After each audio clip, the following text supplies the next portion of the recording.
janë nisur dy foltore paralelisht në Partinë Demokratike. Një e ka nisur Sali Berisha, një e ka nisur Ervin Saliani. Po deshe, mos ma përmend më Partinë Demokratike se nuk ekziston. Si se ekziston më ka kryetar, ka deputet, ka logo, ka si se ekziston. Ka votues që e votojnë. Kështu ekziston.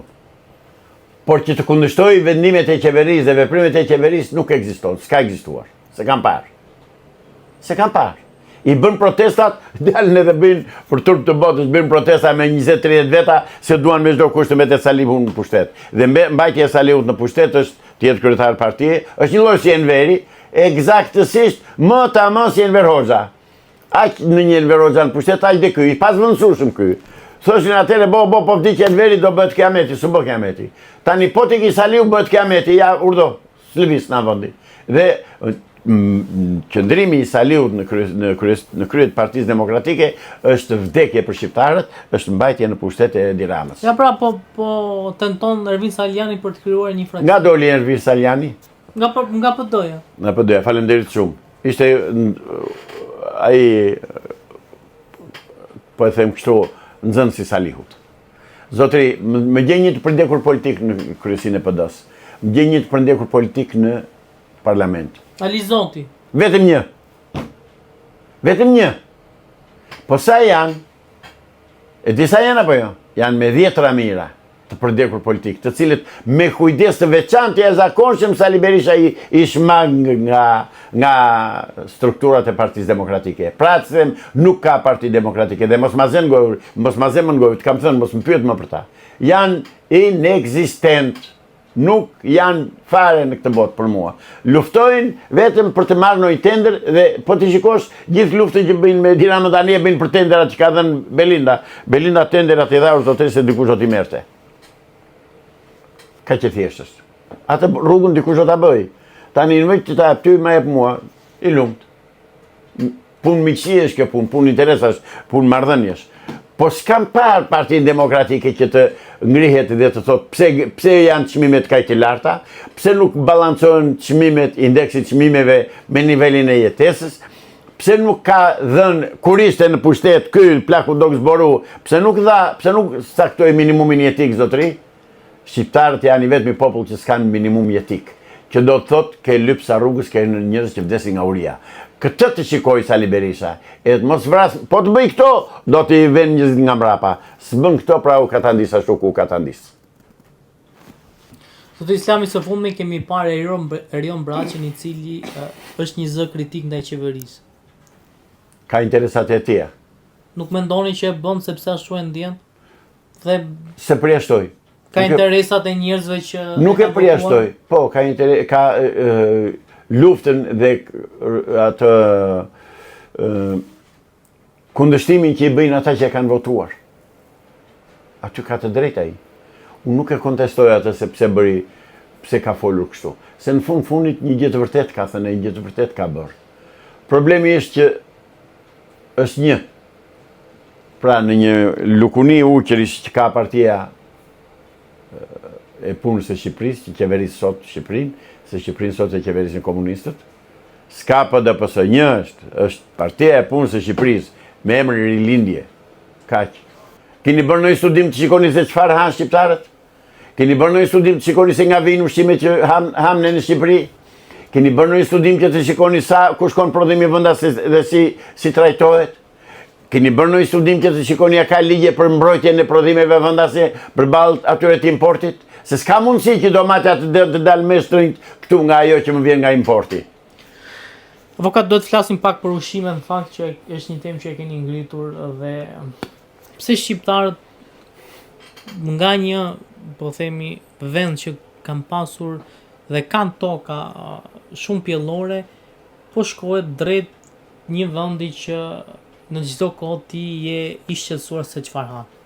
Është politika e kësaj qeverie që bën këto që po bën vaksinimin me detyrim, sjell prodhime nga Serbia, se këtu qeverisin Shqipolës, nuk qeverisin shqiptar.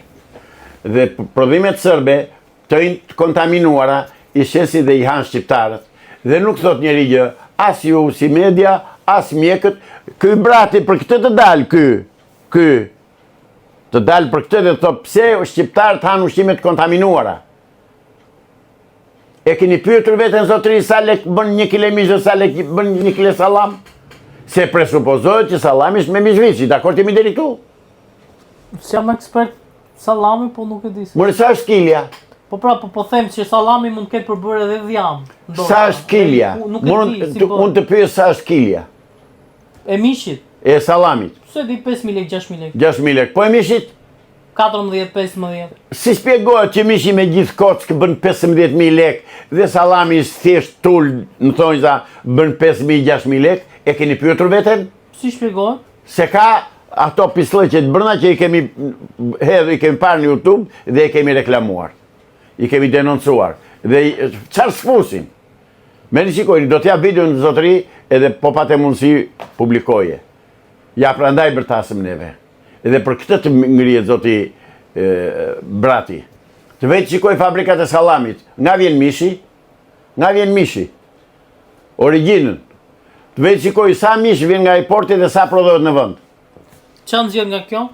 Nga kjo nxjerr që ne duan të na vrasin, të fitojnë ata që bëjnë importin, oligarkia financiare dhe politike shqiptare, të përfitojnë ata në kurriz të shëndetit popullit. Është e thjesht fare. Ore po na vrasin, kjo qeveri po na vret, pik. Mendimin e këtyre LGBT-qëve. Doli vendimi i komunitetit i Bashkimit Evropian para 2-3 vjetë sa u bën tani, kam kërkuar vet atë emision tek Top Channel-i, ishte moderatore zonja Irona Rusi, dhe u tha që tani e tutje do futen insektet në menun e ushqimit njerëzor. E kupto se ç'është kjo? Me justifikimin se gjedhët, derrat, dhënt dhe dhit na ndot kanë ngrënë temperaturën e globit se nxjerrin gaz karbonik. Që janë këto more. Që janë këto more. Dhe qeveria jote këto i pranon, jo imja, se s'është imja, po qeveria jote këto i pranon. Dhe nuk ndihet. Ndërsa unë e kundërshtova. Jemi në rregull deri këtu. Që mirë sallami, mishi. Po produktet e tjera. S'jam shef laboratori që të bëj analiza zotëri, po nga që del ditë për ditë në media, produktet janë të tëra të kontaminuara dhe autoriteti kombëtar ushqimor është i bllokuar. Është trak Chelsea. Ka thënë qepe, se ka interesa të mëdha aty. Dhe ka interesa të mëdha politike. Avokat, jo më larg se dje ose edhe javën që kaloi, AKU-ja ka bllokuar miell nga Serbia në Shkodër. Bllokoi një ngarkesë. Sa vjen në fakt? Dhe çfarë bëhet me grurin që vjen nga Serbia? Ose grurin që vjen nga Ukraina? Se kanë sjellë dhe nga Ukraina, kanë sjellë dhe vaj nga Ukraina, nga Çernobili i famshëm. Ore këtu nuk bëhet asnjë kontroll të them ushqimor. Ne jemi populli më vital në botë. Me çam neve, me ç'na bëjnë neve, me çfarë na ushqejnë neve, ne duhet ishim zhdukur deri më sot. Po ka një Zot që na mbron. Dhe ato helme që na fusin këta në trup, i madhi Zoti bën me 0 trak, 0 dhe shpëtoi. Jemi gjallë akoma. Çfarë po ndodh me gjykatën kushtetuese, pse po vonon për dhënë vendimin ndaj Belinda Se nuk e lë Edi Rama. Shkurt. Se s'ishte pa mbarur. Ju mendoni se gjykata kushtetuese ndikohet nga Edi Absolutisht Rama? varet nga Edi Rama. Po nuk ka gjë në Shqipëri që nuk varet nga Edi Rama. Ai ka dëshirë të madhe që edhe miza dhe zogjt në ajër t'i komandoj ai. Dhe gjithçka e ka ai nën kontroll. Ai është përgjegjës për gjithçka që ndodh këtu. Do vi ora do jap llogari, po do ta dia kërkojnë të tjerë llogari. Kur thuhet që çdo gjë varet nga Edi Rama, si ka mundësi që Edi Rama lejoj që Spaku ta pezulloj zëvendësen e vet? Se nuk e pyet i Spakun, se Spakun e kanë urdhëruar, e kanë ngritur të tjerë. Spakun e kanë bërë Amerikanë dhe e paguajnë amerikanët. Gjykata kushtetuese e ka bërë Edi dhe e bllokon atje Edi. Ore këto që ndodhin këtu nuk ka vend të ri. Po tishin atë fort, aq të fort amerikanë sa luftoi këtu mes amerikanëve dhe Edi Ramës, i bi që Edi Rama që nga kaq i fuqishëm sa i po i bë rezistencë Amerikës. Po, është ushtari besnik i kabalës dhe i masonëve, e Illuminatit. Po, patjetër që është i fort. Ata e mbajnë në pushtet. Dhe lufta këtu është midis atyre dhe Trumpit. Lufta e Edi Ramës është me Trumpin, nuk është me neve. Ne është në llogarit para ai. Po ai ka mbështetje absolute nga masonët dhe nga Kabala, nga klubi 300-ve, nga Bilderbergu. E ka ndej mbështetje. Ne urdhëroi sikur televizion në Shqipëri. Nuk flet opozita fare. Pse nuk flet Salihu për këto gjëra, se është vetë mason, se është vetë i tyre, se hanë bashk, se vjedhin bashk, se vrasin e presin bashk, se duan bëj. Në këtë luftë kush do fitoj? Mes Trumpit dhe Ramës, që Rama nga mbrapa ka masone Soros e më tash? Kjo luftë, fati kësaj lufte vendoset në Amerikë, jo këtu. Dhe një parashikim, a parashikoni që Trump do ketë një goditje për Ramën? E besoj këtë gjë, e pres dhe e besoj. Ju mendoni që vaksinat kanë pasur efekt negativ në popullat, ndryshe nga që në fakt mjekësia thotë që ka pasur efekt pozitiv dhe janë shpërtuar qindra mira jetë njerëzish. Atëre ta fillojmë nga fundi. Janë penalizuar dhe janë blokuar 2 kompani që prodhonin vaksina. Pfizeri dhe një tjetër se ka parasysh se mbajmë të cila është. Dhe janë gjobitur me nga $1 miliard e ca dollar, nuk e di sa janë gjobitur. Por pse thash unë që vaksinat janë të rrezikshme? Nuk e thash unë, nuk e nëzore nga vetja. Dhe unë ju jep përgjigje të gjitha atyre zotrinjve që merren me mjekësinë dhe në ndalojnë, në heqen të drejtën neve që të shfaqim mendimin ton lidhur me problemet që ka shoqëria sot dhe me ngjarjet që ndodhin sot në botë. I them që këtë fjalë, këtë denoncimin dhe këtë, si thuash, këtë dënim që jep vaksinave është nobelisti, 2 herë nobelist francez, mikrobiolog Luc Montagnier.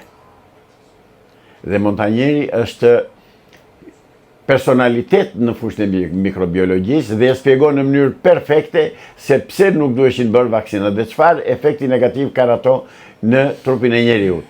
Por duhet i them dhe një tjetër këtij zotrisë që ka komentuar, ose edhe kujdo që ka komentuar në lidhje me këtë çështje. Ka pasur një reagim fakt kreu të urgjencës kombëtare Skënder Brataj, që ju ka thënë që ju jeni avokat, që keni me mjekësinë ju, pse duhet komentoni mjekësinë, ku e dini ju si funksionon mjekësia? Dhe në fakt, një avokat, pse duhet komentoj mjekësinë?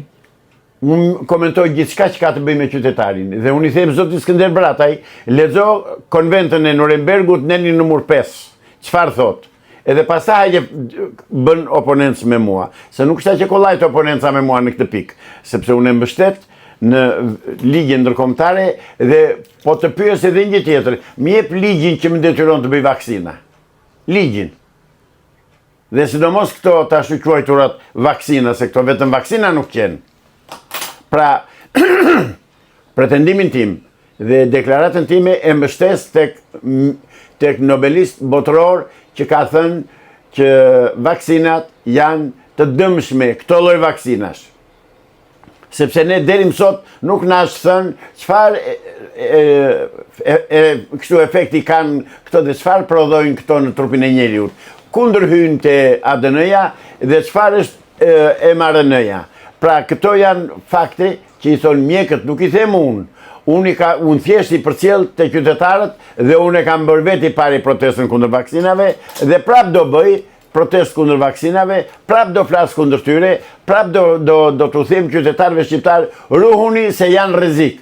Dhe fakti që 2 kompani janë penalizuar për prodhimin e vaksinave, se një vaksinë ishte në gjithë botën, një formulë kishte në gjithë botën, thjesht u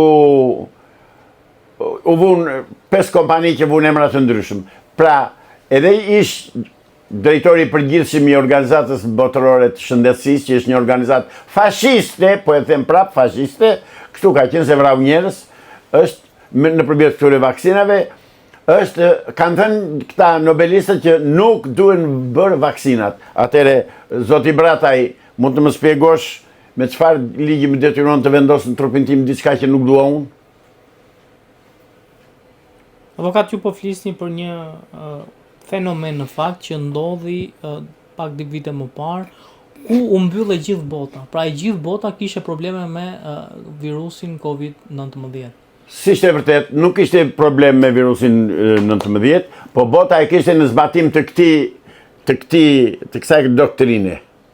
Ta shikojnë mirë shqiptarët. Dhe unë këtu e kisha informacionin kryesor që thosha nuk duhet bërë vaksina. E kisha këtu. Dhe këto janë botuar në Shqipëri, nuk janë botuar në Honolulu. Pra të lutem, atë që thash e mbroj dhe është e mbrojtur dhe është e pa kontestueshme që vaksinat ishin të dëmshme, janë me qindra deklarata. Prandaj, zoti Brataj, ik në Brataj se na beje Brataj jeti, ik në Brataj mos bën ndonjë be tjetër si ajo që kanë bërë ata llanaj që tuajmë përpara dhe pastaj dile më bën mua oponent. Avokat, po ju mendoni që nga të gjithë shtetet e botës, të gjithë shtetet ju nënshtruan këtij? Po, ju nënshtruan sepse urdhëruan këta. Urdhëruan këta që ju nënshtruan. Se pse nuk nënshtruan dhe tani? Dhe pse u bllokuan? Dakor, pse nuk i vazhdoi? Sepse popullata fitoi imunitet. Cila imunitet? Cila popullat ka fituar imunitet? Ja te kam unë, çfarë imuniteti kam fituar? Unë se kam bërë. S'kam bërë vaksinë. Më gjeti gjë. Dhe familja ime mira e miliona njerëz që nuk e bën vaksinën. Ajo është risk i marrë përsipër, se ka shumë njerëz që se kanë bërë vaksinën dhe kanë humbur jetën, si e shpjegon? Njerëz do vdesin, ka vdekur e do vdesin. Po jo, nga virusi kanë vdekur. Po, jo më kushta që ka vdekur nga virusi. Po dhe nga për vit që ka vdekur nga gripi, çdo më thënë ajo. Do me thënë duhet bëjmë këtë vaksinën që thotë ai i organizatës botërore të shëndetësisë, çfarë bëni kështu?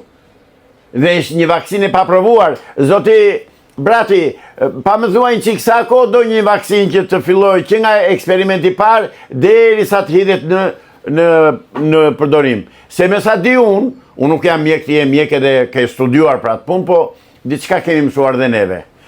Që një vaksinë të hidhet në përdorim e pare punës njerë duhet që të dalë një grup vullnetar dhe të provohet deri në 5 vjetë. Mbas 5 vjetësh do provohet edhe 5 vjetë të tjera dhe kur të jetë vërtetuar që është me efekte pozitive dhe s'ka efekte negative, pra mas 10 vjetësh hidhet një vaksinë në përdorim. Ju, zoti Brati, e imponuat ju dhe këta dhe shërbëtorit të cilve je dhe ti, i këtyre, shërbëtori këtyre jeti, e bët vaksinën për 3 muaj, zotëri. S'ka vaksinë për 3 muaj e për 5 muaj. As për 5 vjetë. Ligji dhe norma e prodhimit të vaksinave duhet kaloj 10 vjetë para se të hidhen të injektohen në popullsi.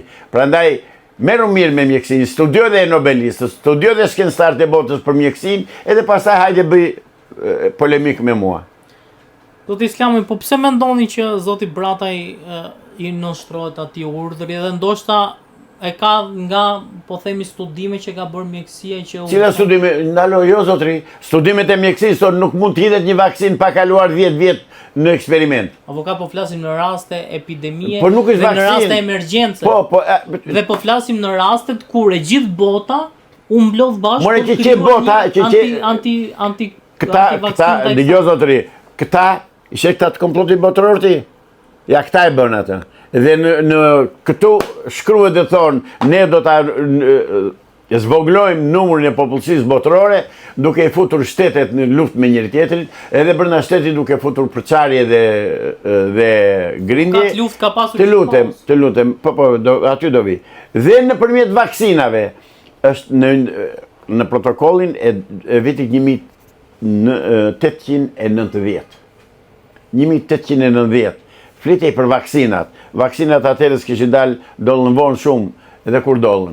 Pra, zotri, unë ati që them e kam ligjin këtu, e kam të vërtetën këtu, e kam shkencën këtu, montanjerin e një gjithë globin, qëse nuk e një ky Brati dhe të veta njohët, dhe të lexoj. Lexo, zoti Brata, lexo për mikrobiologët e botës. Mëso dhe që kanë pësuar Pfizeri dhe ajo kompania tjetër se nuk e di kush është, edhe pastaj dile bëj polemik me mua. Çfarë qëllimi ishte hedhja në treg? Vrasja e njerëzve. E kemi thënë dhe po e themi. Vaksinat ishin për të vrarë njerëzve, për të reduktuar numrin e popullsisë, dhe e realizuan në një farmase, e reduktuan shumë. Kjo është e vërtet. Mos shikoti që nuk i thonë mediat, e nuk i thonë shtetet. Avokat, më shumë vdesin nga aksidenti se nga vaksinat. Aksidenti është aksident, nuk është vrasje, zotëri. Vaksina është vrasje, të vret, të jep në trup atë që nuk do ti ta bësh. Dhe neni numër 5 i konventës së Nurembergut e ka ndaluar për gjithë botën në mënyrë absolute. Nuk mund të më imponosh mua të vë në trup diçka që nuk lejohet. Dhe po ta vëshre më gjej ligj, të lutem. Më gjej ligj për këto vaksina, më gjej ligj. Po pra, shteti ty të imponon në rast se ti përbësh rrezik për jetën e tjetrit. Nëse ka studiме që ti thua Covid është i rrezikshëm dhe shkakon vdekje dhe ti ke Covidin, ti për ta parandaluar atë tjetrin ti duhet i bësh vaksinën. E pare punës njerë që nuk është vaksinë kundër Covidit. Dhe nuk kishte asnjë rezultat. Se kemi njerëz tanë që janë vaksinuar dhe kanë ikur nga kjo botë. Si ka njerëz që nuk janë vaksinuar dhe kanë ikur nga kjo botë. Edhe pastaj pse duhet bërë vaksina kur mua nuk më shpëton? Siç ka njerëz që kanë bërë vaksinën kanë shpëtuar, siç kanë njerëz. Asnjë s'ka shpëtuar nga ata që kanë bërë vaksinën. Dhe Covidi njerëz dalë se u fry sa s'kish kush shkon më. Çfarë ishte Covidi? Një grip i zakonshëm. Të cilin unë në 2020 nuk e di apo pas kisha kaluar në muaj shkurt. Na zuri gripi tërë si familje, kaluam, ai mirupafshim. Në mars u quajt Covid dhe dolna. Po mirë mo, ka turp më të madhe dhe tallje më të madhe që u bët qytetar, juve qytetar shqiptar, kur xherin autoblindat me mitroloz mi vete për të luftuar Covidin? Kështu luftohet Covidi? Jo, u bë terror, u terrorizua popullsia, o vaksinoni o s'ka. Shkonim kam testuar dhe kam provokuar të sheshi Skënderbej që kishin ngritur ato çadrat dhe shikoj që atje kishte dentiste me bluzë të bardhë dhe mirë të njerëz i vaksinonte, ç'pun ka dentistja. Po flasim për raste emergjencë që more zotri, ç'a emergjencë? Kishte infermier? Nuk kishte infermier për të bërë vaksina, se u porat në gjithë Shqipërinë. Nuk e njeh atë profesion, çfarë do atje? Po më dentisti mund ta bëj një injeksion. Bëjë në mëlla, kush do ta bëj? Mua me ligj nuk më detyron dot. Është tjetër gjë kjo. Kjo është themelorja. Që mua me ligj nuk më themelon. Në rast emergjencë besoj se asnjë emergjencë nuk kishte. Gjithçka u fry. U shpall gjendja nga media. Ore, u shpall artificialisht pas një shkak. Ç'na gjeti? Unë kam qenë gjatë gjithë kohës, kam qenë i lirë, kam lëvizur në Tiranë, siç më donte qefi mua. Edhe njerë që më daluan policës, edhe në protestën që bëm, unë u thash policëve, më jepni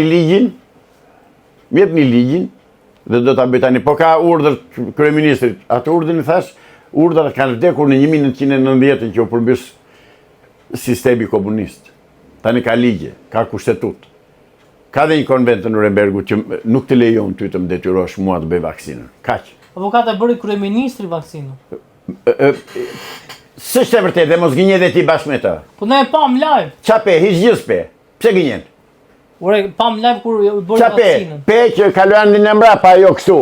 Unë e kam provokuar kryeministrin, e ka ftuar, kam qenë i ftuar te Top Channel-i, Merion Arusin, dhe i kam thënë, zoti kryeministër, po të ftoj tani këtu, hajde, me flakonin e vaksinës në dorë, që të dy bashkë, ta bëjmë gjysmën e flakonit tu, në gjysmën ti. Hajde ta bëjmë këtu, se ke gënjur i them.